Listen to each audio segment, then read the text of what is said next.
Bismillahirrahmanirrahim. Assalamualaikum warahmatullahi wabarakatuh.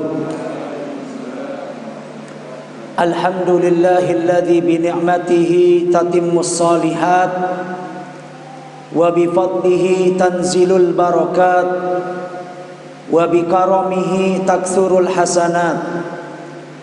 Wassalatu wassalamu afdalus salawat wa atammut taslimat ala asyrafil bashari fil kainat nabiyyina Muhammadin sallallahu alaihi wasallam wa alihi wa sahbihi wa man sara ala nahjihi wastanna bi sunnatihi wahtada bi hadihi ila yaumil qiyamati amma ba'du. Faqala ta'ala ya ayyuhalladzina amanu taqullaha haqqa tuqatih wa la tamutunna illa wa antum muslimun. Ma'asyiral ikhwati wal akhwat, kaum muslimin, kaum muslimat, alhamdulillah, yang pertama kita patut untuk memuji Allah tabaraka wa ta'ala.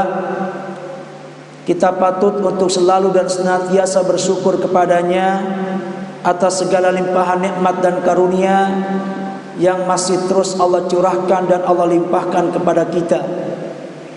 Kita amat menyadari nikmat Allah kepada kita amat sangat banyak. Semoga Allah tabaraka wa ta'ala menetapkan nikmat-nikmat yang sudah ada pada kita, menyempurnakan dan melengkapi nikmat yang belum ada pada kita, memudahkan kita untuk bersyukur kepadanya, untuk senantiasa menjalankan apa yang Allah cintai dan Allah ridhai.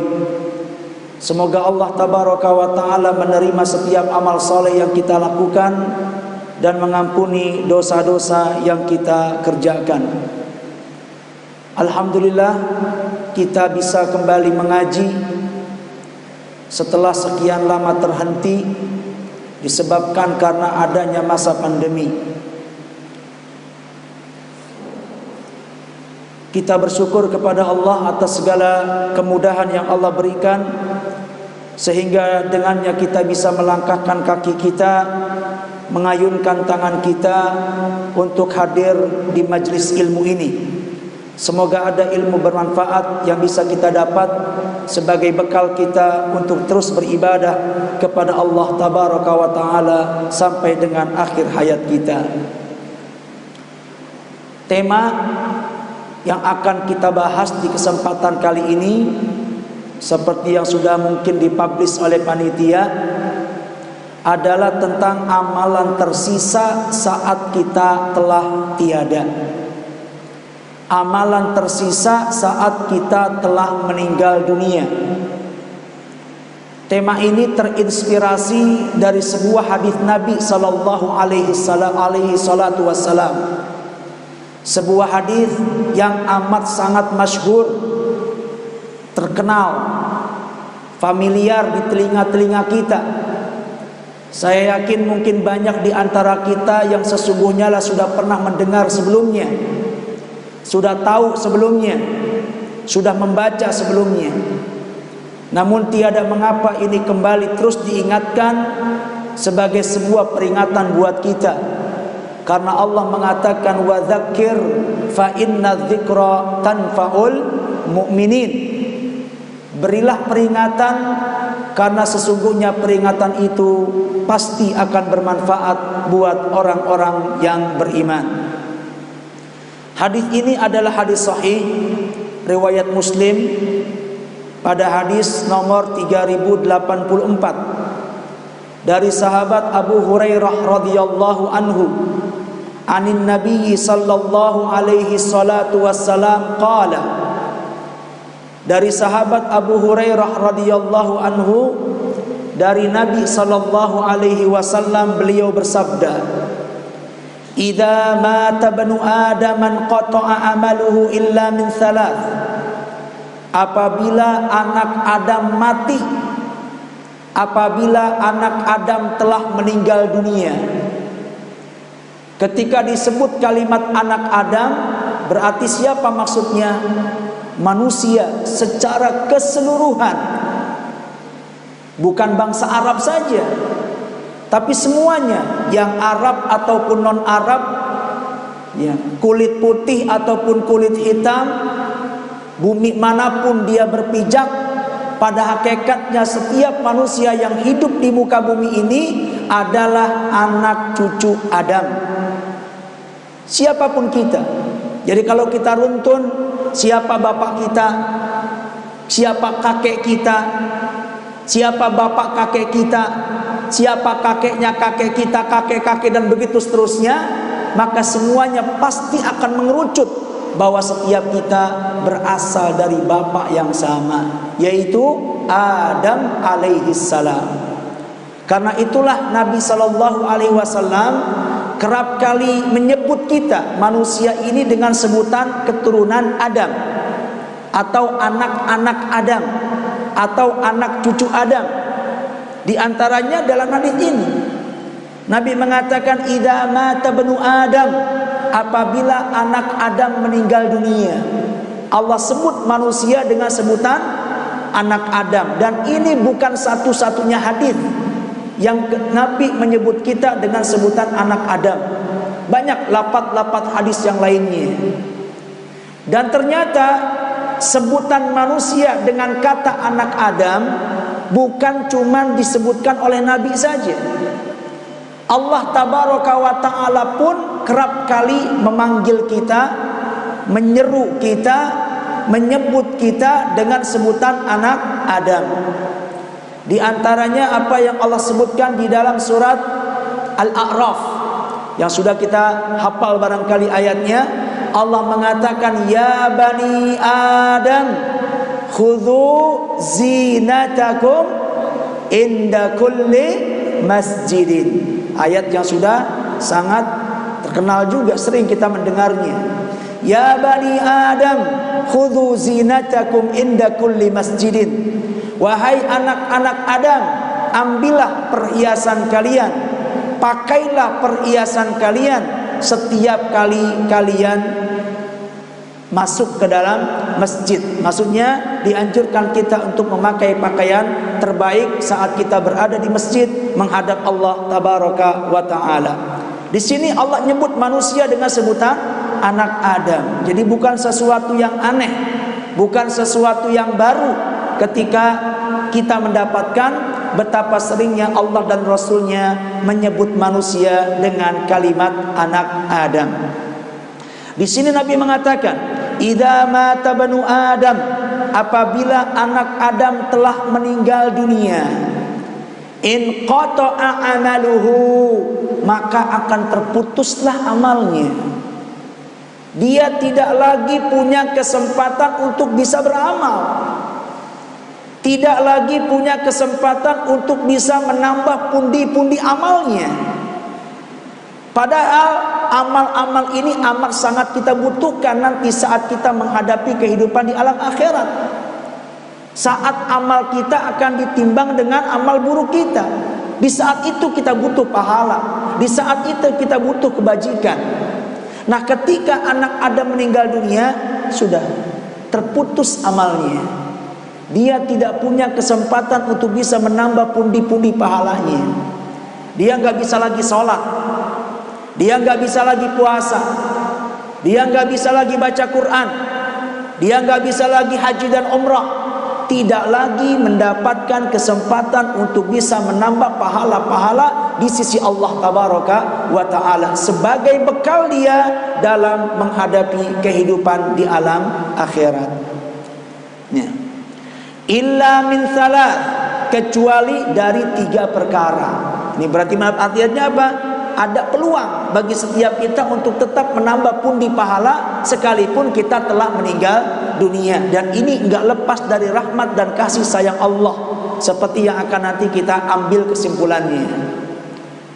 Saya ulang, apabila anak Adam telah meninggal dunia, maka terputuslah amalnya kecuali dari 3 perkara. Shadaqatin jariyah, sedekah jariyah, au ilmin yuntafa'u bihi, atau ilmu yang pernah dia ajarkan dan bermanfaat buat orang yang setelahnya, au waladin salihin yad'ulah, atau anak soleh yang senantiasa mendoakannya. Sekali lagi, hadis ini adalah hadis sahih riwayat Muslim pada hadis nomor 3084 dari sahabat Abu Hurairah radhiyallahu anhu. Nah, sekarang kita akan ambil faidah dalam hadis ini, dan inilah yang menjadi konten kajian kita. Mengambil faedah, mengambil pelajaran dari hadis Nabi sallallahu alaihi wasallam. Saya mencatat tidak kurang dari 10 faedah yang bisa kita ambil dari hadis yang tadi kita baca. Yang pertama, subutul maut. Di hadis ini kita dapat mengambil pelajaran tentang tetapnya kematian. Bahwa kematian adalah sesuatu yang pasti. Karena Nabi mengatakan apabila anak Adam meninggal dunia, apabila anak Adam mati, maka dapat kita tarik kesimpulan mati adalah sebuah kepastian. Kematian adalah sebuah keniscayaan, dan ini nggak terelakkan, nggak bisa kita dustakan. Kenapa? Mata kita sering melihat orang mati, telinga kita sering mendengar orang meninggal. Ya bahkan apalagi pada masa-masa wabah Covid, tiap hari, tiap saat kita mendengar fulan meninggal. Kemarin kita dengar sehat-sehat saja, nggak ada tanda-tanda sakit, ya berita kematiannya sampai ke telinga kita. Mata kita melihat, telinga kita mendengar, dan begitu seterusnya. Tinggal belum mengalaminya saja, ya.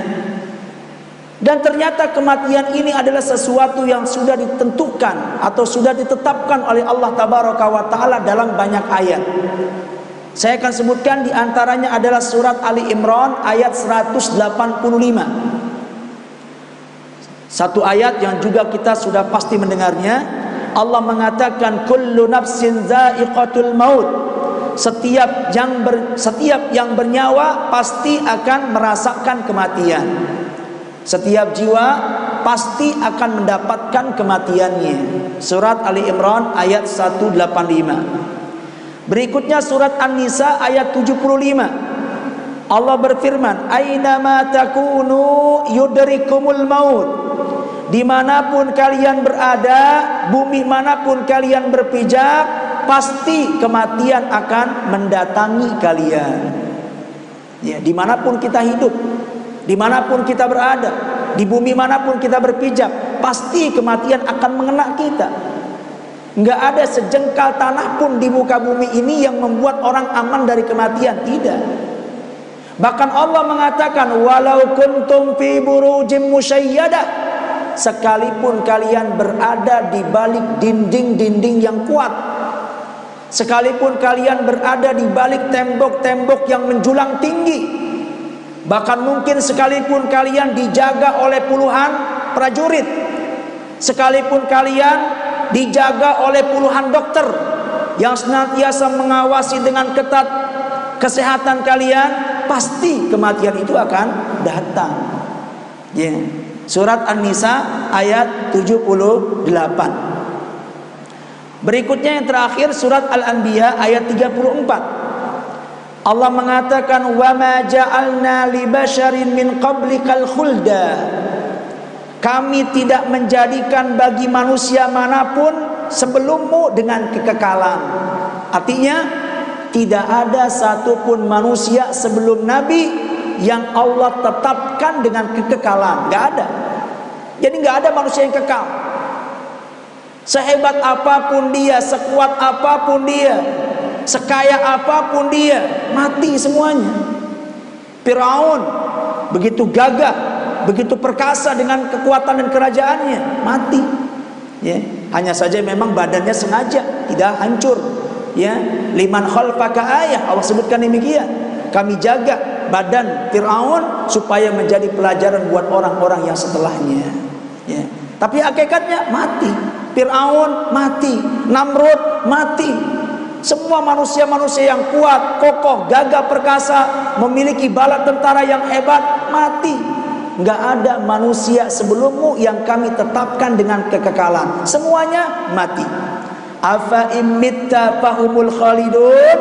dan nanti seandainya pun engkau akan mati, apakah ada manusia yang kekal? Nggak akan ada. Jadi kalau seandainya kamu saja wahai Muhammad, manusia terbaik yang ada di muka bumi ini akan mendapatkan kematian, maka apa iya orang selain kamu itu akan kekal? Nggak mungkin. Pasti lebih berhak lagi untuk mendapatkan kematian. Kalaulah ada seandainya manusia ini yang kekal, niscaya yang akan Allah kekalkan adalah Muhammad sallallahu alaihi wasallam. Karena hidup beliau jelas membawa kebaikan dan keberkahan bagi seluruh umat manusia, bahkan bagi seluruh alam semesta. Seandainya ada orang yang harus Allah kekalkan, pasti yang dikekalkan adalah Muhammad sallallahu alaihi wasallam. Tapi nyatanya kita dapati beliau wafat, beliau meninggal dunia. Beliau saja manusia terbaik mendapatkan kematian, maka sudah barang tentu manusia selain beliau lebih berhak lagi, lebih pantas lagi untuk mendapatkan kematian. Ya, 3 ayat ini rasanya sudah cukup. Banyak ayat-ayat lain yang terkait dengan masalah itu. Pelajaran yang kedua, subutul qabri. Di hadis ini kita bisa mengambil pelajaran tentang tetapnya alam kubur, adanya kehidupan lain setelah kehidupan dunia, yaitu kehidupan alam kubur atau kehidupan alam barzakh. Dan kehidupan ini menjadi sesuatu yang wajib untuk kita imani. Insan beriman, seorang mukmin, mukminah wajib beriman dengan adanya kehidupan alam kubur, kehidupan alam barzakh. Bahkan iman kepadanya merupakan bagian daripada tuntutan iman kepada rukun iman yang kelima. Apa itu rukun iman yang kelima? Al-imanu bil yaumil akhir. Jadi iman kepada kubur diinkludkan dengan iman kepada hari akhir, menunjukkan bahwa yang dimaksud dengan iman kepada hari akhir bukan cuman sekedar kita percaya kiamat ada, bukan cuman percaya kiamat terjadi. Jadi pemahaman iman dengan rukun iman yang kelima tidak sesempit itu pemahamannya, tidak sesederhana itu. Tidak hanya meyakini kiamat pasti ada, setelah itu selesai kehidupan manusia. Tidak. Banyak cakupan iman kepada hari kiamat itu. Jika Anda beriman dengan rukun iman yang kelima, beriman dengan hari kiamat, maka Anda juga harus beriman dengan tanda-tandanya, sesuai dengan apa yang diberitakan Allah dan juga Rasulnya. Jika Anda beriman dengan adanya hari kiamat, maka juga wajib beriman dengan perkara-perkara yang terjadi setelah kiamat. Bahwa kiamat itu bukan akhir segalanya, tidak. Ada lagi proses-proses, fase-fase, kejadian-kejadian yang diberitakan oleh Allah dan Rasulnya tentang yang akan terjadi setelah kiamat. Tentang adanya apa? Misalkan al-ba'ats, adanya kebangkitan. Bahwa setelah kiamat terjadi, manusia akan dibangkitkan oleh Allah. Kemudian apalagi yaumul jama', wajib beriman dengan hari perhimpunan. Bahwa setiap manusia, dari manusia pertama sampai dengan manusia terakhir, qul innal awwalina wal akhirin lamajmu'una ila miqati yaumin ma'lum. Mereka semua akan dihimpun, dikumpulkan oleh Allah tabaraka wa taala. Falam nughadir minhum ahada. Tidak ada satupun manusia yang absen di pertemuan tersebut. Semuanya akan hadir, dikumpulkan oleh Allah. Ini juga bagian daripada iman dengan hari akhir. Juga beriman dengan adanya timbangan amal, beriman dengan adanya hisab, beriman dengan adanya sirat, beriman dengan adanya haud, telaga Nabi, beriman dengan adanya sorga dan neraka. Banyak. Ya, itu merupakan perkara-perkara yang juga wajib untuk kita imani. Karena iman kepada itu semua diinkludkan dengan rukun iman yang kelima. Termasuk perkara yang diinkludkan dengan rukun iman yang kelima ini adalah apa? Al-imanu bil qabri, iman dengan adanya kehidupan di alam kubur dan kehidupan di alam barzakh. Itu pasti ada. Karena alam kubur ini merupakan satu dari 4 fase kehidupan yang akan kita alami. Jadi kita ini akan melewati 4 fase kehidupan. Yang pertama adalah kehidupan di alam rahim.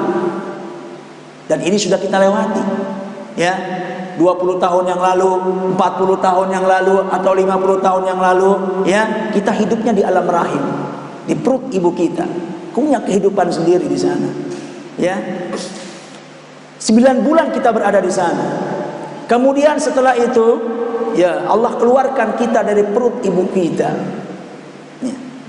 Untuk apa? Untuk pindah fase kehidupan dari kehidupan pertama di alam rahim menuju kehidupan di alam kedua, yaitu alam dunia yang saat ini kita berada di dalamnya. Ini fase kehidupan kedua yang kita jalani. Kalau di rahim kita berada cuma 9 bulan, di dunia kita ada berapa lama? Sudah barang tentu sesuai dengan apa yang sudah Allah tuliskan untuk kita saat kita berusia 120 hari di perut ibu kita. Jadi ketika kita berusia 120 hari di perut ibu kita, sebagaimana dalam hadis Abdullah bin Mas'ud, yursal ilaihil malak, akan diutus pada janin tersebut malaikat. Apa tugasnya? Yanfukhu fihi ruh, untuk meniupkan ruh pada janin tersebut. Kemudian yu'maru bi arba'i kalimat, mencatat untuknya 4 perkara. Termasuk yang dicatat itu adalah apa? Ajal dan rezeki. Seberapa besar, seberapa banyak rezeki yang akan dia dapatkan semasa hidup di dunia, sudah ada catatannya. Maka sesungguhnya rezeki ini perkara yang gak perlu kita risaukan berlebihan. Sudah ada catatannya berapa beras yang akan kita makan, ya, berapa banyak rezeki yang akan kita dapatkan. Termasuk juga adalah ajal dan kematiannya, berapa lama dia akan hidup. Bahkan para ulama mengatakan antara ajal dan rezeki 2 hal yang saling berkaitan. Ya, madamal ajalu baqiyan kana rizqu atiyan. Itu yang mereka katakan. Saya ulang, madamal ajalu baqiyan kana rizqu atiyan. Selama ajal itu masih ada, kesempatan hidup itu masih ada, maka rezeki pasti akan dia dapat. Pun sebaliknya, selama rezeki yang tercatat itu belum dia makan semuanya, sehebat apapun kejadian musibah yang dia alami, tidak akan membawa dia pada kematian. Ya. Misalkan tertulis dia akan makan 100 kg emas, misalnya beras, maaf ya. 100 kg beras dia akan makan. Ya. Kemudian yang sudah dia makan misalkan 99 kg beras. Setelah itu dia mendapatkan sebuah kejadian yang sangat dahsyat, misalkan logika kita pasti mati. Tapi karena masih ada 1 kilogram beras yang belum dia makan, maka dia nggak akan mendapatkan kematian. Sekalipun mendapatkan kecelakaan yang sangat dahsyat, yang dalam logika kita pasti dia mati, nyatanya nggak mati. Dan seringkali kita melihat hal yang seperti ini. Ya, rezekinya masih ada, nggak mungkin mati. Kalau dia belum mati, pasti rezekinya ada. 2 hal yang saling terkait. Tapi intinya, seberapa lama kita hidup di dunia, sudah ada catatannya.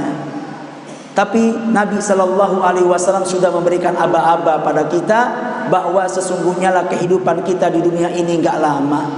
Hanya kisaran 60 sampai 70 tahun saja.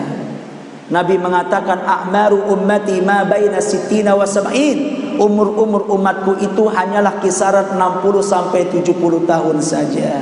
Sedikit sekali mereka yang akan bisa melampaui angka 70. Ya.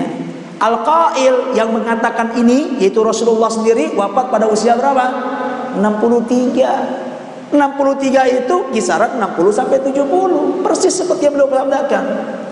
Abu Bakar Siddiq, manusia terbaik kedua, juga wafat pada usia yang sama, 63. Ya memang kisaran itu.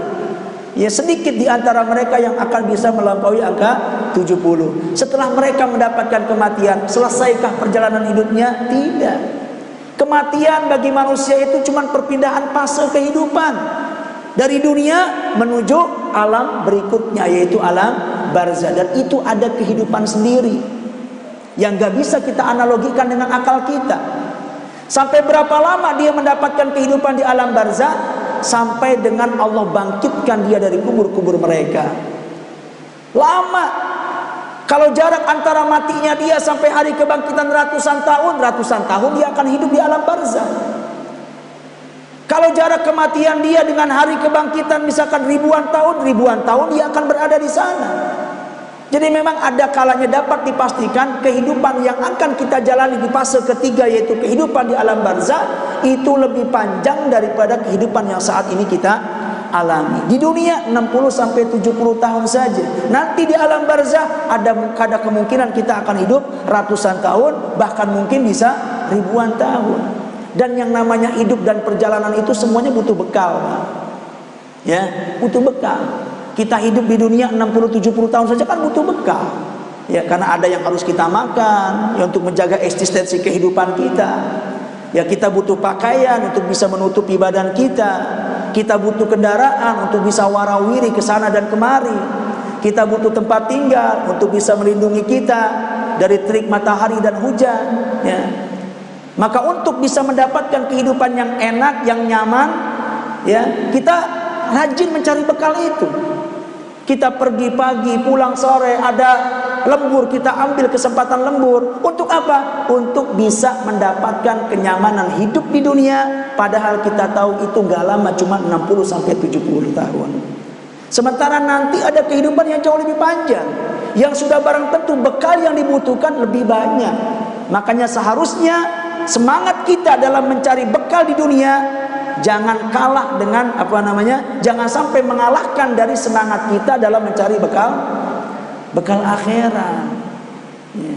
Untuk dunia yang cuma 60-70 tahun saja kita semangat, masa untuk kehidupan yang ratusan tahun, bahkan ribuan tahun kita nggak semangat mencari bekal. Ya. Jadi intinya itu sesuatu yang pasti terjadi. Ya. Dan orang menunggu itu sambil ngapain? Ya, kehidupan kubur itu bukan lagi kehidupan amal. Maksudnya nggak ada lagi tuntutan amal, nggak ada lagi kewajiban sholat di sana, nggak ada lagi kewajiban puasa, nggak ada lagi syariat ini syariat itu. Kubur itu sudah darul jaza, tempat untuk Allah memberikan balasan dari apa yang pernah kita kerjakan di dunia. Beramal itu tempatnya di sini sekarang nih, dunia ini. Dunia inilah saatnya kita beramal. Dunia inilah saatnya kita berbuat. Dunia inilah saatnya kita melakukan action, menumpuk, mengumpulkan pundi-pundi amal kebajikan. Nanti di alam barzah itu yang ada adalah apa? Jaza, balasan dari apa yang kita kerjakan. Maka sambil mereka menanti di hari kebangkitan, mereka punya dua kemungkinan. Imma menanti hari kebangkitan dengan mendapatkan nikmat kubur. Kuburnya dibentangkan, ditemani oleh seorang yang memiliki wajah rupawan, kemudian hasanusia, bajunya bagus, tibri, mengeluarkan aroma yang sangat wangi, yang itu merupakan perwujudan dari amal-amal soleh yang pernah dia kerjakan. Kemudian dibukakan untuknya pintu surga, aroma surga pun sampai kepadanya, nikmat surga pun terpampang di kedua matanya. Makanya dia ingin agar Allah menegakkan kiamat sekarang juga. Jadi orang-orang soleh yang mereka berada di kubur ini, mereka inginnya kiamat segera terjadi, agar dengan itu Allah menghisab mereka dan segera memasukkan dia ke surga yang sudah diperlihatkan itu kenikmatannya. Ya. Tapi ada juga sebagian orang yang menanti hari kebangkitan dengan diazab oleh Allah. Yang jelas yang mendapatkan azab ya orang-orang kafir, orang-orang munafik. Dan juga orang-orang mukmin beriman tapi dia melakukan dosa-dosa besar, atau melakukan dosa-dosa yang sudah diperingatkan oleh Nabi menjadi sebab mendapatkan azab kubur, tapi tetap dia kerjakan. Padahal Nabi sudah mewanti-wanti itu. Nabi sudah mewaspadai umatnya dari jangan sampai melakukan itu, tapi tetap dia melakukannya. Maka jangan salahkan Allah seandainya nanti dia akan mendapatkan azab kubur. Banyak perilaku-perilaku, dosa-dosa yang Nabi sebutkan ini menjadi sebab terkena azab kubur. Contoh misalkan apa?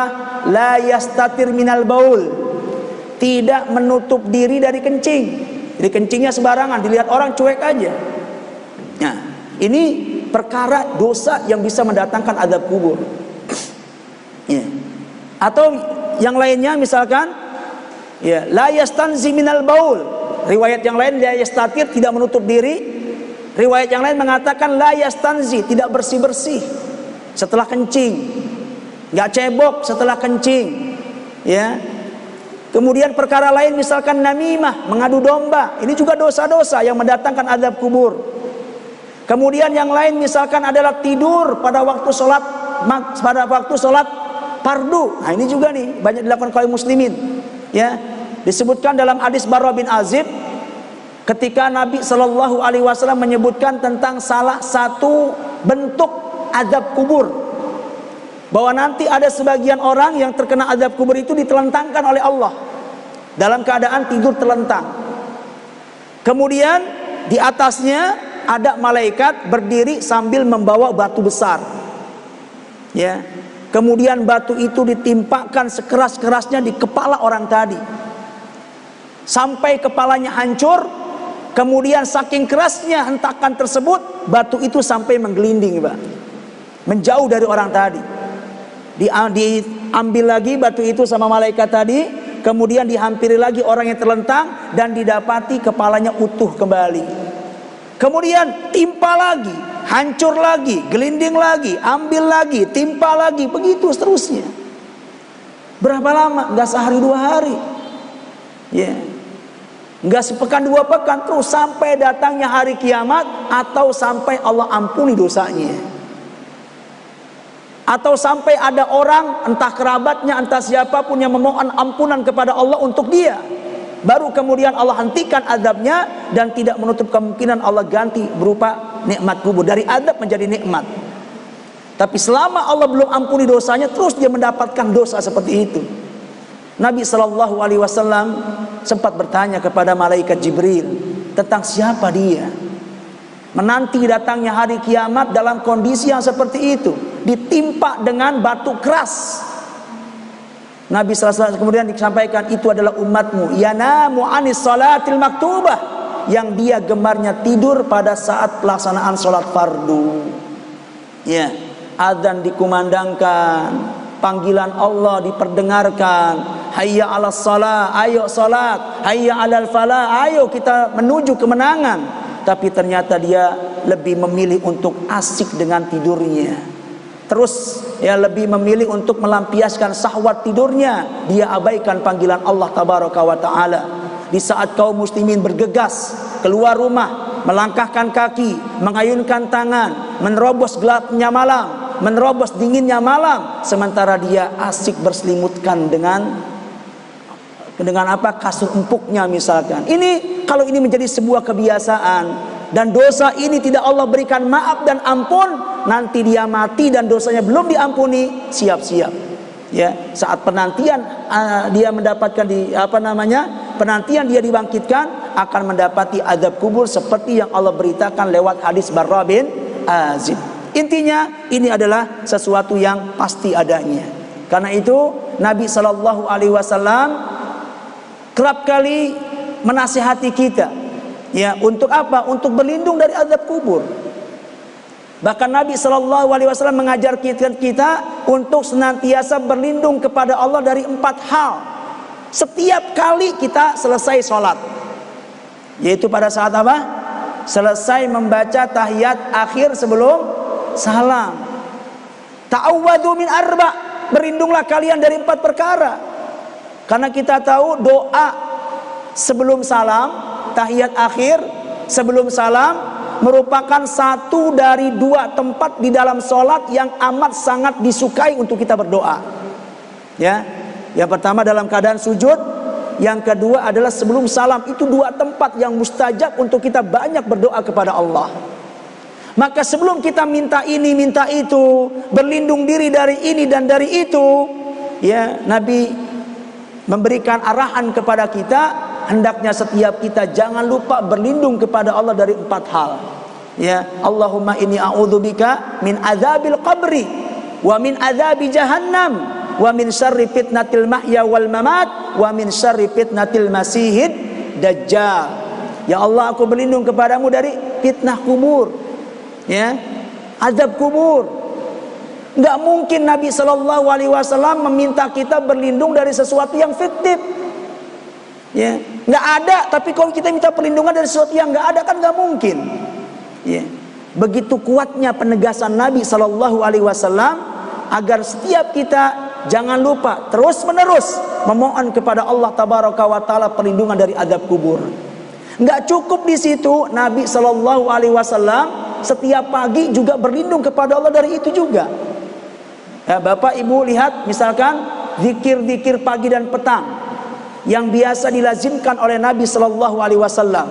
Nabi Sallallahu Alaihi Wasallam, ya, di antara rangkaian dari zikir itu ada di antaranya permohonan dari itu. Misalkan Rabbi a'udzubika minal kasal wa su'il kibar, Rabbi a'udzubika min adzabin finnar wa min adzabin fil qabr. Itu juga berlindung dari 4. Rabbi a'udzubika minal kasal, ya Allah, Rabbku, aku berlindung kepadamu dari kemalasan. Ya, jadi kemalasan ini yang membuat orang nggak berdaya dalam melakukan ketaatan. Sesungguhnya lah dia bisa, dia mampu, gitu kan. Cuman malasnya mengalahkan semuanya. Ya, kita lihat misalkan orang-orang yang nggak ke masjid ketika pelaksanaan sholat fardu. Apakah mereka yang nggak ke masjid itu sakit semua? Kan enggak, sehat kok mereka. Kakinya kuat kok. Kalau dia melangkah, pasakan melangkah bisa. Ya, tapi kenapa itu tidak dilakukan? Kemalasan yang mengalahkan itu semuanya. Maka ketika kemalasan ini sudah ada pada diri kita, pekerjaan yang ringan, amal kebajikan yang sederhana, yang enggak mencucurkan keringat untuk melakukannya pun, kita enggak akan bisa melakukannya. Makanya Nabi berlindung dari apa? Kemalasan. Rabbi a'udzubika minal kasal. Kemudian wasu'il kibar, dari masa tua yang buruk, dari masa tua yang terlunta-lunta, dari masa tua yang gak terurus sama anak. Ini juga patut nih untuk kita berlindung kepada Allah. Karena kerap kali kita mendengar ataupun melihat betapa banyak orang-orang yang masa tuanya itu terlunta-lunta, gak terurus, susah hidupnya. Padahal anaknya banyak, tapi gak ada satupun anak yang siap untuk merawatnya dia, merawat ibunya, merawat bapaknya di saat, ya, mereka mendapatkan masa tua. Bahkan mungkin ada sebagian anak yang lebih memilih menitipkan orang tuanya ke panti jompo.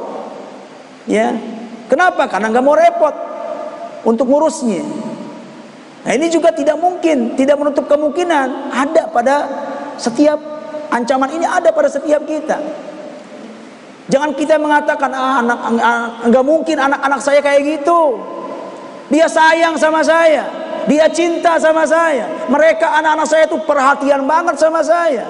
Nggak mungkin dia akan menelantarkan saya, melantarkan saya nanti. Ya, sekarang kelihatan cinta dia sama kita, perhatian mereka sama kita. Kenapa? Saat kita masih berada dalam usia produktif, kita masih kuat, kita masih gagah. Ya, mereka terlihat perhatian mereka.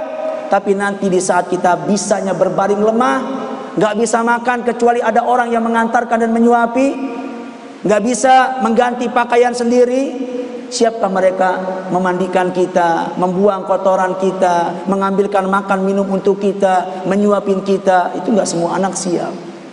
Ya. Maka Nabi sallallahu alaihi wasallam berlindung dari masa tua yang seperti ini.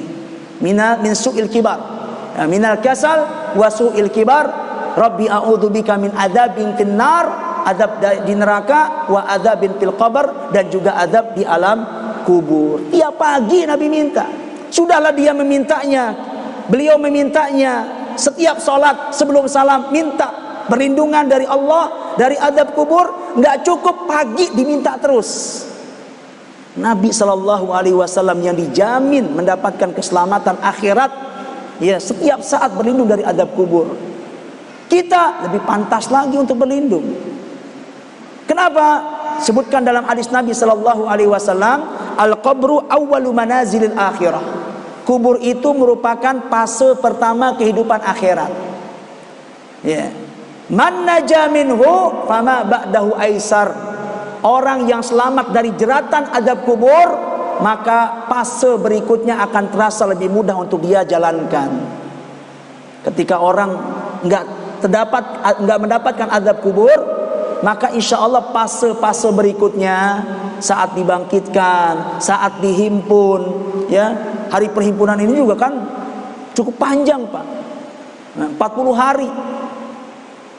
Ya, walaupun harinya itu bisa kemungkinan hari seperti dunia, atau tidak menutup kemungkinan hari dalam hitungan akhirat. Yang kita tahu satu hari di akhirat sebanding dengan berapa? 1000 tahun. Ya, banyak manusia yang kelelahan pada saat hari itu. Maka ketika orang terselamatkan dari jeratan azab kubur, maka Nabi mengatakan fama ba'dahu aisar, maka insya Allah fase-fase berikutnya akan terasa lebih mudah dia jalankan. Wa man lam yanju, barang siapa yang tidak selamat dari azab kubur, dia terjerat mendapatkan azab kubur, fama ba'dahu asyad, maka fase berikutnya akan terasa lebih berat untuk dia alami. Makanya Nabi SAW amat sangat berlindung diri dari azab kubur ini. Taib, itu faedah yang kedua. Faedah yang ketiga, fadilatu shadaqatin jariyah. Di hadis ini kita bisa mengambil kesimpulan tentang keutamaan dari melakukan sedekah jariyah. Sedekah jariyah itu adalah sedekah dengan sesuatu yang memiliki kebaikan yang bertahan cukup lama, sehingga bisa memberikan manfaat buat orang-orang setelah kita. Contoh yang paling jelas ya memang membangun masjid. Ketika orang semasa hidupnya misalkan dia bangun masjid, atau punya andil dari terbangunnya masjid. Mungkin dia nggak bisa bangun masjid semua dari uang dia, tapi dia punya andil, ya, andil dalam pengadaan semennya, pasirnya, batanya, ubinnya, atapnya, atau apapun, sehingga jadilah itu sebagai sebuah tempat yang enak, yang nyaman. Yang tidak dipungkiri, masjid ini tempat yang setiap hari orang melakukan kebaikan.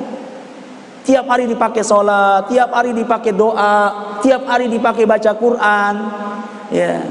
Di beberapa kesempatan dipakai pengajian seperti ini. Maka siapapun yang melakukan kebaikan di masjid ini, dia akan mendapatkan kebaikan. Dan siapapun yang memiliki peran dari terbangunnya masjid ini, sehingga mereka menjadi orang-orang yang memfasilitasi orang berbuat kebaikan, maka sang fasilitator pun akan mendapatkan kebaikan seperti kebaikan yang dilakukan oleh orang-orang yang melakukan kebaikan di masjid ini, tanpa mengurangi pahala dia sedikit pun. Kenapa demikian? Karena Allah itu dengan rahmat dan kasih sayangnya tidak hanya mencatat pahala dari apa yang kita lakukan, tapi Allah juga akan mencatat pahala untuk kita dari bekas-bekas peninggalan baik yang pernah kita tinggalkan semasa hidup kita. Perhatikan surat Yasin ayat 14, Pak. Yasin ayat 14. Allah mengatakan wa naktubu ma qaddamu, kami akan mencatat apapun amal-amal kebaikan yang mereka lakukan. Kami akan catat, kata Allah. Akan kami tulis pahala dari amal kebaikan apapun yang mereka lakukan. Apakah Allah akan mencatat pahala dari apa yang kita lakukan saja? Tidak. Lihat kalimat berikutnya. Apa kalimat berikutnya? Wa naktubu ma qaddamu, terus apa? Wa atharohum. Apa itu atharohum? Bekas-bekas peninggalan baik yang pernah dia tinggalkan semasa hidupnya. Ya, masjid, mewakafkan Quran, atau hal-hal lain kebaikan yang dimanfaatkan orang untuk kebaikan. Maka dia akan mendapatkan kebaikan dari orang yang melakukan kebaikan dengan jasa dia, baik saat dia hidup ataupun saat dia telah meninggal dunia. Dia bangun masjid, maka setiap kali ada orang berbuat kebaikan di masjid, dia akan dapat pahalanya, baik saat dia masih hidup ataupun saat dia telah meninggal dunia. Dia udah nggak lagi bisa sholat di sini, nggak bisa lagi baca Quran di sini, tapi pahala-pahala itu akan terus dia dapatkan dari kebaikan yang dilakukan oleh orang, disebabkan karena dia menjadi sang fasilitator yang membuat orang bisa melakukan amal-amal kebajikan. Itu yang dimaksud dengan sedekah jariyah. Ya. Kemudian yang berikutnya 1, 2, 3, 4. Yang keempat, fadilatu nasril ilmi, keutamaan dari menebarkan ilmu.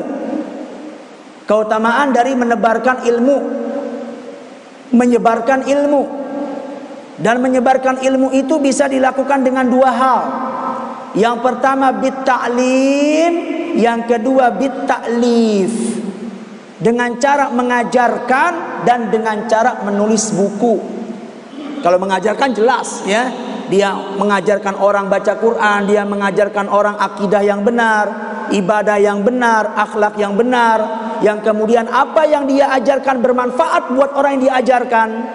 Baca Quran misalkan, ya ada orang bisa baca Quran dari kita, maka setiap kali dia membaca Quran, dia dapat pahala, dan kita pun yang mengajarkan akan mendapatkan pahala yang sama. Pahala itu tidak hanya kita dapatkan saat kita masih hidup, tapi akan terus kita dapatkan sekalipun kita telah tiada, sekalipun kita telah meninggal dunia, sekalipun badan kita sudah tertanam di dalam tanah. Keutamaan apa? Mengajarkan ilmu. Ya. Ilmu-ilmu yang bermanfaat, yang akan bermanfaat buat hamba ini untuk beribadah kepada Allah Tabaraka wa Ta'ala. Imma dengan cara mengajarkan atau dengan cara menulis buku, seperti yang telah dilakukan oleh para ulama terdahulu kita itu. Ya, Imam Nawawi misalkan rahimahullah, beliau pernah menulis kitab misalkan Riyadhus Shalihin. Ya, masya Allah, ini kitab yang jelas sekali barokahnya ini.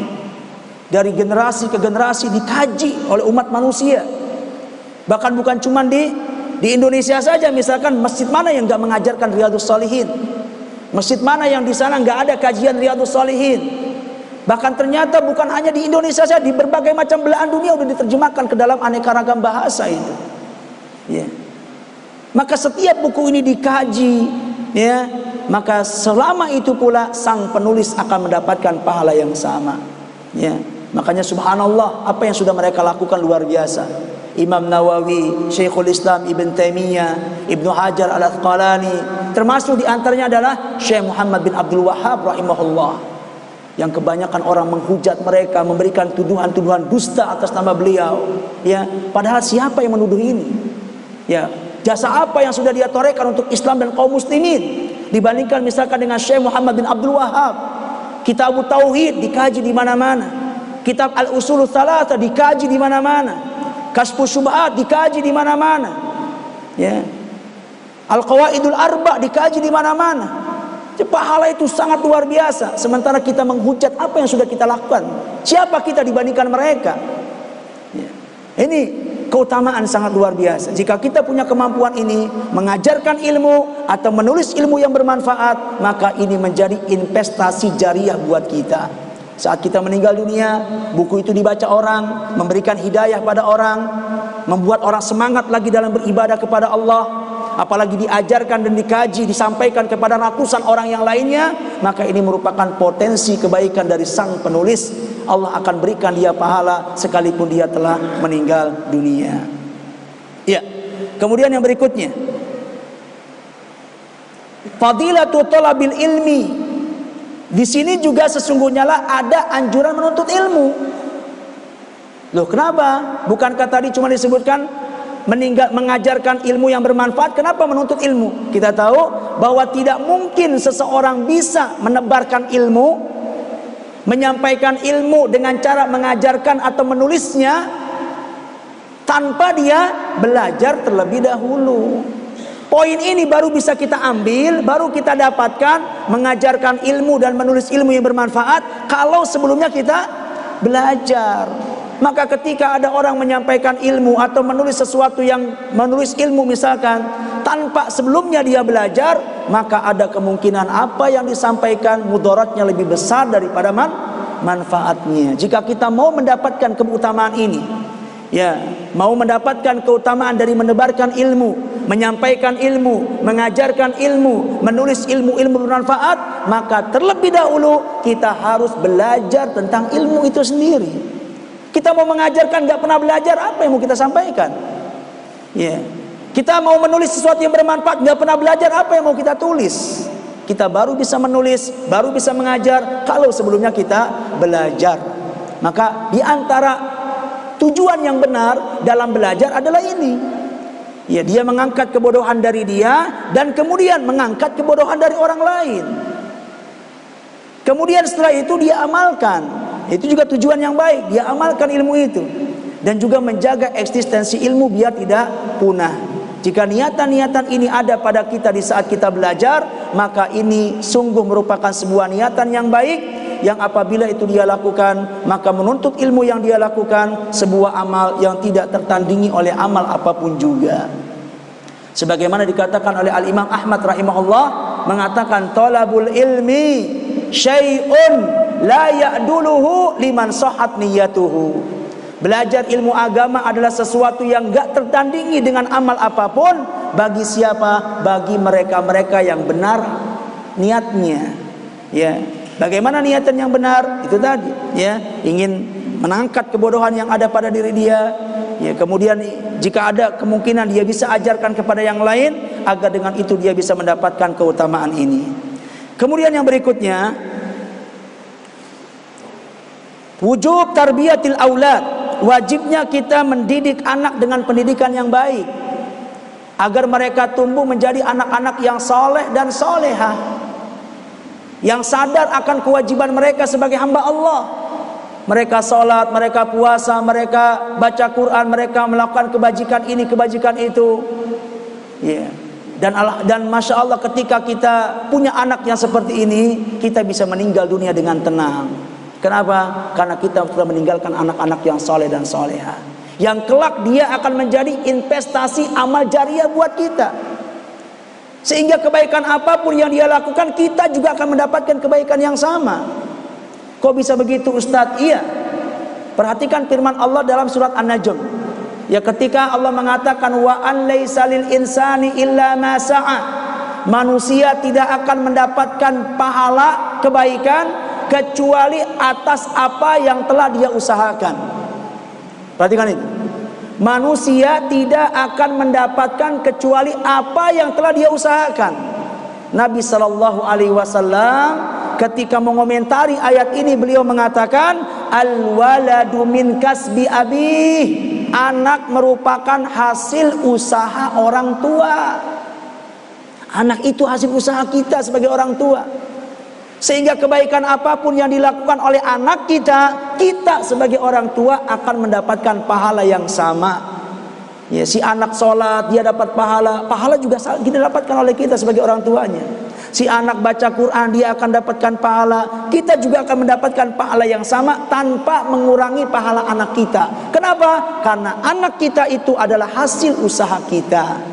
Sehingga apapun kebaikan yang dia lakukan, kita sebagai orang tua pantas untuk mendapatkan kebaikan yang sama tanpa mengurangi pahala dia sedikit pun. Ini luar biasa ini. Ini meninggalkan anak-anak yang soleh. Dan sudah barang tentu ini bukan pekerjaan yang ringan. Ya, ada beberapa hal yang perlu kita lakukan. Di antaranya adalah hendaknya kita mengawali kesolehan dari diri kita. Kita mau anak soleh, awali kesolehan dari diri kita. Bagaimana mungkin kita berharap anak-anak yang soleh sementara kitanya belum soleh?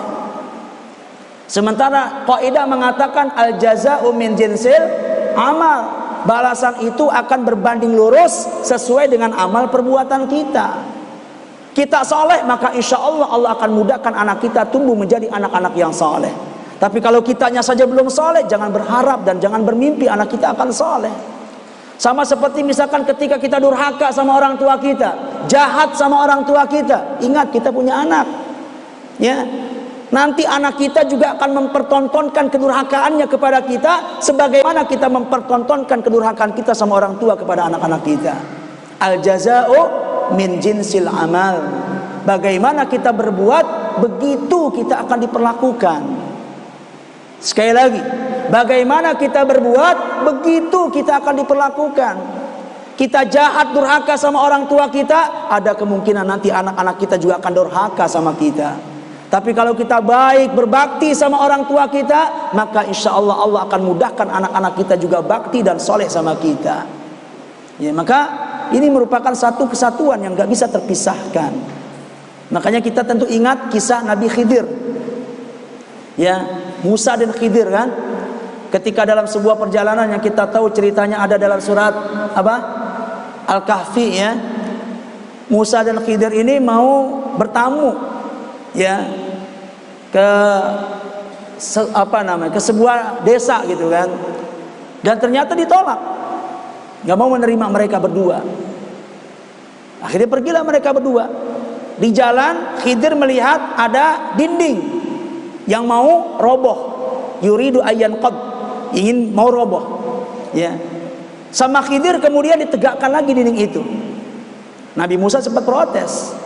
Mereka ini nggak mau menerima kita. Kenapa begitu engkau melihat dindingnya mau roboh kamu tegakkan? Biarkan aja untuk kita meluapkan emosi kita. Bahkan kalau perlu robohin sekalian gitu kan. Itu kalau apa? Kalau nurutin emosi. Ya, ditolak bertamu, ada dinding mau roboh, ya sama Khidir malah ditegakkan. Sampai kemudian di akhir perjalanan baru disebutkan alasannya. Apa katanya? Wa ammal jidaru fakana li gulamaini yatimaini fil Madinah. Ya. Adapun dinding yang tadi aku tegakkan itu milik dua anak yatim yang tinggal di kota tersebut. Wa kana tahtahu kanzun lahuma, yang dibawanya ada harta milik mereka berdua. Allah berkeinginan untuk menjaga harta tersebut. Ya, dengan cara menegakkan lagi dindingnya. Kenapa Allah begitu perhatian dengan dua anak yatim? Disebutkan wa kana abuhuma salihah. Disebabkan karena dulu orang tua mereka berdua adalah orang soleh. Perhatikan itu. Ternyata kesolehan orang tua akan membuat Allah memberikan perhatian besar kepada anak. Ya. Kenapa Allah begitu perhatian kepada dua anak yatim? Disebabkan Allah memandang orang tuanya. Karena abuhuma solehah, dua orang tua, bapak dari dua anak yatim ini orang soleh. Maka Allah ingin menjaga anaknya, menjaga hartanya. Ini sebuah pelajaran besar buat kita. Di saat kita soleh, maka kita jangan khawatir nanti anak kita mau bagaimana. Allah akan memberikan janjinya. Allah pasti akan memberikan penjagaan buat kita, buat anak-anak kita. Menjaga harta mereka, menjaga fisik mereka, menjaga agama mereka, menjaga ketakwaan mereka, menjaga semangat mereka dalam beribadah, menjaga urusan dunia mereka dan juga urusan akhirat mereka. Kalau apa? Orang tuanya bertakwa, orang tuanya beriman, orang tuanya soleh. Ya. Jadi sama seperti tadi, kita ingin anak soleh, maka hendaknya kita berusaha mengawali kesolehan itu dari kita. Kemudian yang berikutnya adalah usaha real. Usaha konkretnya harus ada, nyatanya harus ada. Dengan cara apa? Terus kita memberikan masukan, memberikan nasihat, memberikan arahan. Ada perkara-perkara yang gak baik disampaikan. Ada perkara-perkara baik anak kita kurang perhatian, ya diberikan motivasi. Kalau kita nggak sanggup melakukan itu, kita bisa titipkan di lembaga-lembaga pendidikan yang kita percaya, ya, yang komprehensif semuanya diajarkan, dibina akidahnya, dibina ibadahnya, dibina akhlaknya, dibina manhajnya. Yang mungkin kita dengan kekurangan ilmu kita nggak bisa, yang membina anak kita meliputi berbagai macam sisi yang mereka butuhkan. Ya, tinggal kita titipkan. Ya, di sana ada guru-guru yang siap mengajarkan mereka. Itu sebagai usaha kita dari mendidik misalkan.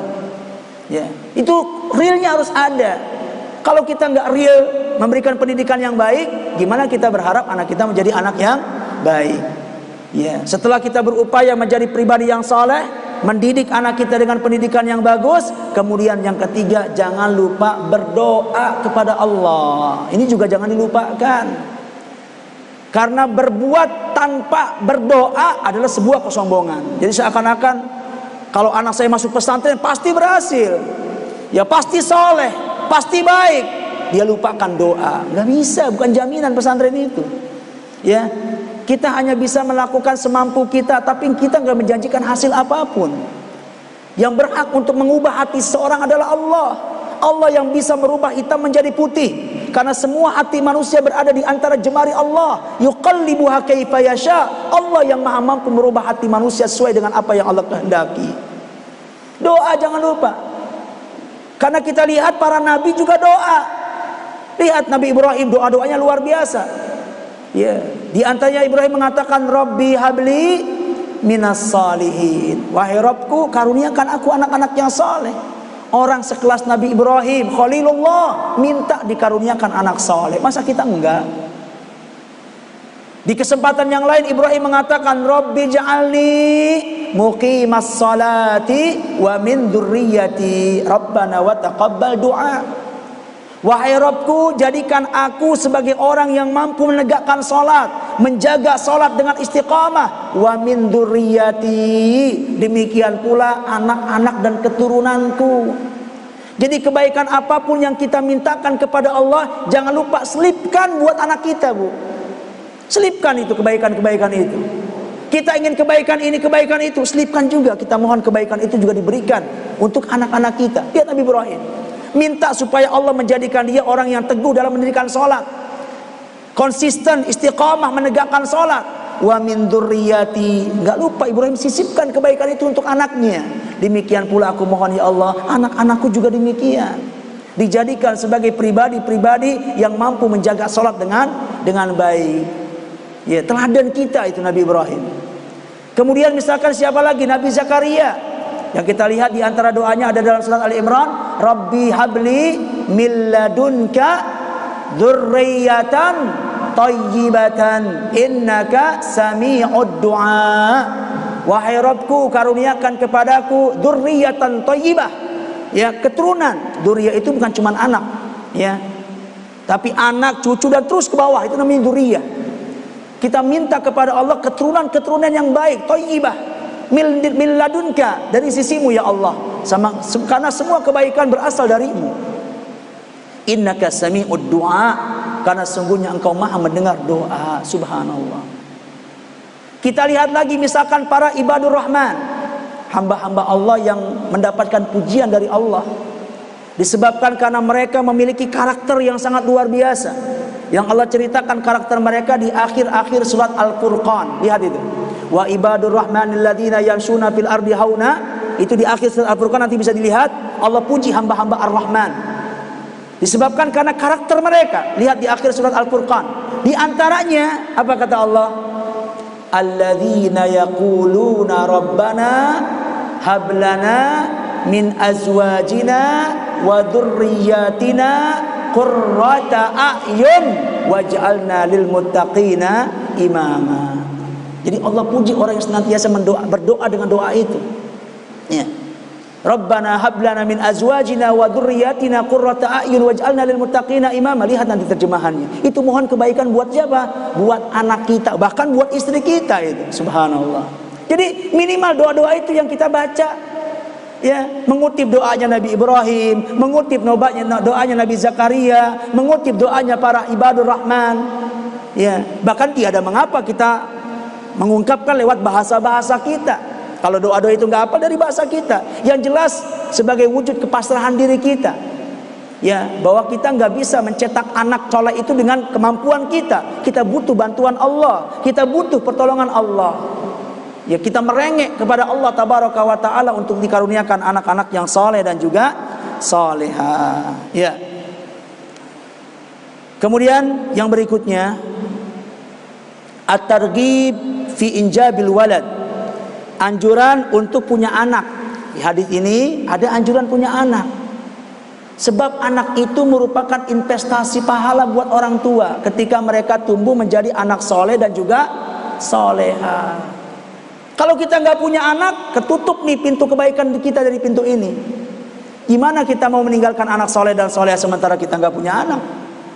Ya, pintu ini baru terbuka kalau kita punya anak. Tinggal tugas kita berikutnya melakukan pendidikan seperti yang tadi kita sampaikan. Ada kesempatan kita untuk bisa mendapatkan investasi pahala dari anak-anak kita. Hatta sekalipun misalkan sebelum anak ini tumbuh menjadi soleh dan solehah mereka mati, apakah kita rugi? Ya, kita punya anak berharap dia umur panjang, jadi anak soleh dan soleha, bisa mendoakan kita sebagai orang tuanya, bisa menjadi investasi buat kita saat kita meninggal dunia. Tapi qadarullah ternyata belum balik, dia duluan yang mati daripada kita. Berarti rugi saya punya anak? Enggak rugi. Kenapa? Karena kematian anak sebelum balik itu adalah apa? Akan menjadi pemberi syafaat buat orang tuanya. Ya. Jadi syafaat ini memang bisa kita dapat dari siapapun. Hatta dari teman majelis kita bisa saling memberikan syafaat. Dari tetangga kita, dari rekan kita, dari guru kita, dari murid kita. Tapi yang paling berpotensi memberikan syafaat itu adalah anak kepada orang tuanya. Apalagi dia mati sebelum balik, yang pasti jadi penghuni sorga. Semua sepakat anak kecil dari kalangan kaum muslimin mati sebelum balik pasti masuk surga. Tidak ada khilaf di situ. Yang dikhilafkan itu kalau yang mati adalah anak orang-orang kafir, baru terjadi khilaf. Ada sebagian mengatakan masuk surga juga, sama seperti anak orang beriman. Kenapa? Karena mereka berada di atas fitrah. Bukankah Nabi mengatakan kullu mauludin yuladu 'alal fitrah? Setiap bayi yang dilahirkan berada di atas fitrah, bahwa berada di atas keimanan dia. Sekalipun bapaknya kafir, dia masuk surga. Qaul, itu satu pendapat. Ada lagi pendapat lain mengatakan masuk surga, tapi nggak selenggang orang-orang beriman. Terlebih dahulu dia tetap akan mendapatkan ujian. Jadi nggak serta-merta masuk surga seperti anak beriman, melalui ujian dulu. Di antara ujian yang akan mereka dapatkan bahwa nanti di akhirat Allah akan membuat satu kubangan api. Mereka ini diperintahkan oleh Allah untuk menerjunkan badannya, dirinya ke kobaran api tersebut. Kalau mereka mau taat kepada Allah, mereka ceburkan, hakikatnya itu surga. Tapi nanti akan ada juga sebagian mereka enggan menceburkan dirinya. Berarti dia enggan terhadap perintah Allah, maka dia nggak jadi ke surga, masuknya ke neraka. Kita katakan ini pun satu pendapat.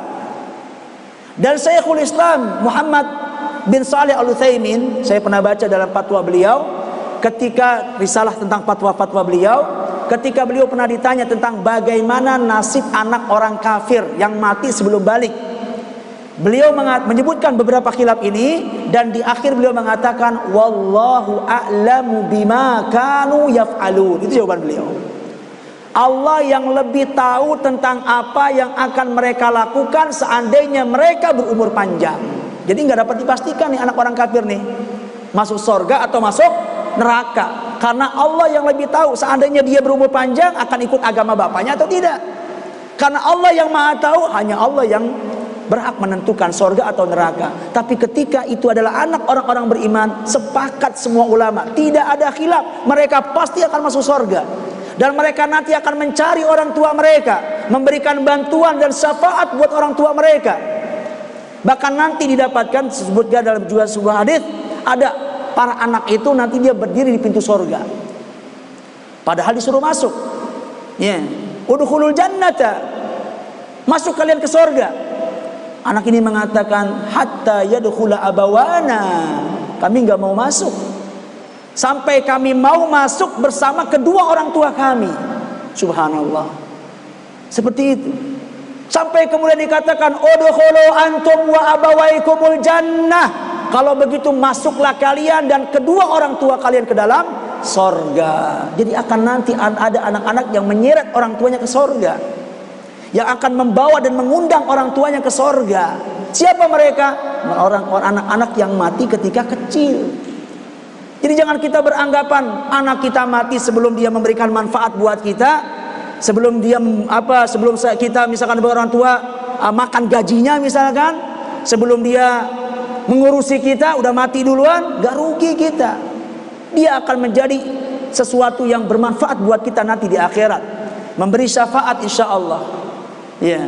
Bahkan setiap rupiah yang sudah kita keluarkan untuk membiayai kehidupan anak kita, sampai kemudian dia meninggal dunia, belum sempat dia bayar jasa kita, belum sempat dia menafkahi kita, apakah yang sudah kita keluarkan itu rugi?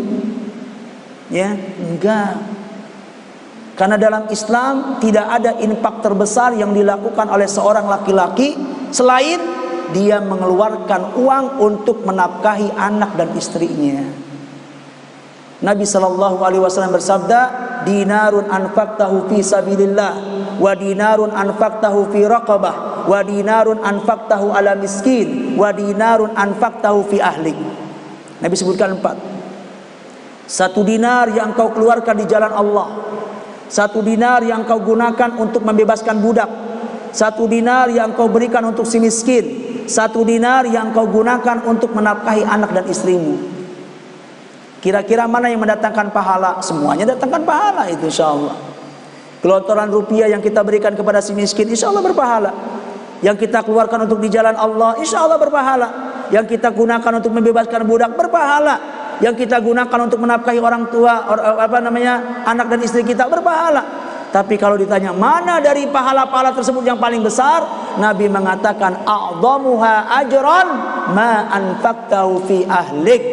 Pahala yang paling besar di sisi Allah adalah dinar-dinar, gelontoran-gelontoran rupiah yang sudah engkau keluarkan sebagai nafkah memenuhi kebutuhan anak dan istri. Jadi nggak rugi. Mereka mati masih kecil, ya. Apa yang sudah kita keluarkan infak besar buat kita, pemberi syafaat buat kita. Apalagi kemudian Allah panjangkan umurnya. Kemudian dia menjadi anak-anak saleh dan saleha. Kita meninggal dunia duluan, maka kebaikan anak kita akan sampai kepada kita dan begitu seterusnya. Jadi nggak ada ruginya punya anak. Maka anjuran kita untuk punya anak di sini, ya. Bahkan dianjurkan untuk memperbanyak kalau bisa. Ya, Nabi mengatakan tazawwajul wadudal walud. Nikahilah wanita-wanita yang penyayang dan wanita-wanita yang subur peranakannya. Fa inni mukatsirum bikumul umam yaumal qiyamah, karena aku akan sangat berbangga dengan banyaknya umatku di hari kiamat kelak. Nah, kemudian yang ke berapa? 7 ya. 1 2 3 4 5 6 7 8 sekarang ya berarti ya. 8 ya. Wujub birrul walidain. Di hadis ini ada pelajaran tentang wajibnya kita berbuat baik kepada orang tua, berbakti sama orang tua. Kenapa? Sebagaimana kita ingin anak kita menjadi investasi pahala buat kita, maka pun sama orang tua kita juga ingin agar kita menjadi investasi amal buat mereka. Sebagaimana kita ingin anak-anak kita bakti sama kita, maka pun sama orang tua kita ingin kita menjadi anak yang bakti sama orang tuanya. Apa yang kita inginkan dari anak kita berupa kebaikan, itu pula yang diinginkan oleh orang tua kita sama kita. Ya, jangan kita egois, kita ingin kebaikan sama anak kita, sementara kita nggak baik sama orang tua kita. Kebaikan yang kita inginkan dari anak kita, itu juga kebaikan yang diinginkan oleh orang tua kita sama kita. Di saat kita ingin anak ini menjadi investasi amal buat kita saat hidup dan meninggal, pun sama orang tua juga amat sangat berharap kita ini menjadi investasi amal buat mereka yang telah meninggal dunia. Ya. Maka jadilah kita sebagai anak-anak yang terus mendatangkan pahala buat orang tua kita. Khususnya mereka-mereka yang tidak lagi punya kesempatan menambah pahala, dalam artian telah berpindah alam, telah meninggal dunia. Sekalipun mereka telah meninggal dunia, jadikan mereka punya kesempatan untuk bisa menambah pundi-pundi pahala lewat amal yang kita lakukan. Gimana cara berbakti sama orang tua setelah meninggal? Ya sudah barang tentu yang pertama kita banyak melakukan amal ketaatan. Karena seperti yang tadi kita sampaikan, kebaikan yang kita lakukan, pahala itu akan sampai ke orang tua kita. Karena kita adalah hasil usaha mereka. Di saat kita sholat, baca Quran, puasa, haji, umroh, melakukan amalan apapun, kita akan dapat pahala-pahala itu. Dan pahala yang sama pun akan sampai kepada orang tua kita. Kenapa? Al-waladu min kasbi abih. Kita ini, anak ini hasil usaha orang tua. Kita bisa seperti ini nggak lepas dari peran orang tua, Pak. Sekalipun mungkin kita baca Quran nggak dari bapak kita, nggak dari ibu kita, tapi kita baca Quran dari guru kita. Tapi siapa yang ngoprak-ngaprik kita saat masih kecil untuk ayo ke masjid, ayo ke langgar, ayo belajar sama ustadz? punya peran itu. Kita juga mungkin nggak banyak tahu agama dari orang tua kita, tidak tahu agamanya dari guru-guru kita misalkan. Apalagi pernah di pesantren misalkan, kita banyak mendapatkan pendidikan agama dari guru kita, tapi siapa yang membiayai kita saat kita bersantren? Siapa yang berjibaku untuk menghidupi kita saat kita belum seperti ini? Orang tua kita. Maka siapapun kita, bagaimanapun kita, peran orang tua itu yang paling melekat, paling besar jasanya. Sehingga wajar kalau Allah Tabaraka wa Ta'ala mengkaitkan keberhasilan anak, hakikatnya adalah keberhasilan orang tua. Maka apapun kebaikan yang dilakukan oleh kita, orang tua akan mendapatkan pahala yang sama. Jadi kalau kita cinta sama orang tua kita, bakti sama orang tua kita, dengan cara kita terus memperbanyak amal-amal kebajikan, yakinlah, percayalah bahwa kebaikan yang kita lakukan akan sampai pada orang tua kita yang telah meninggal dunia. Setelah itu jangan lupa doa dan istighfar. Terus mohonkan doa buat orang tua kita. Wabil khusus adalah apa? Mohon pengampunan dosa. Tidak menutup kemungkinan orang tua kita itu sedang diazab di kuburnya. Karena tadi kita sampaikan kan, ada dua kemungkinan.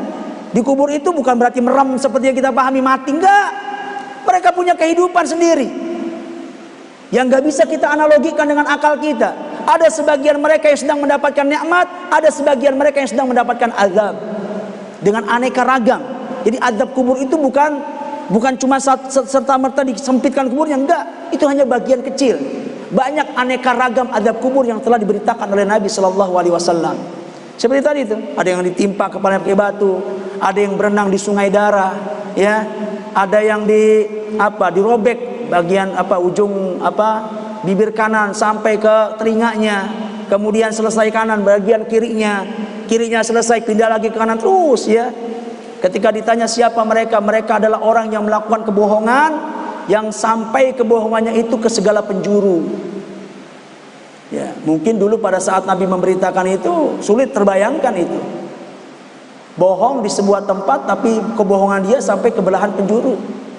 Karena biasanya ketika dia bohong, yang orang yang kena bohong orang yang hadir saja. Tapi ternyata dengan kemajuan teknologi menjadi sebuah pertanda tentang kenabian Nabi. Bahwa sekarang ini bisa orang melakukan itu.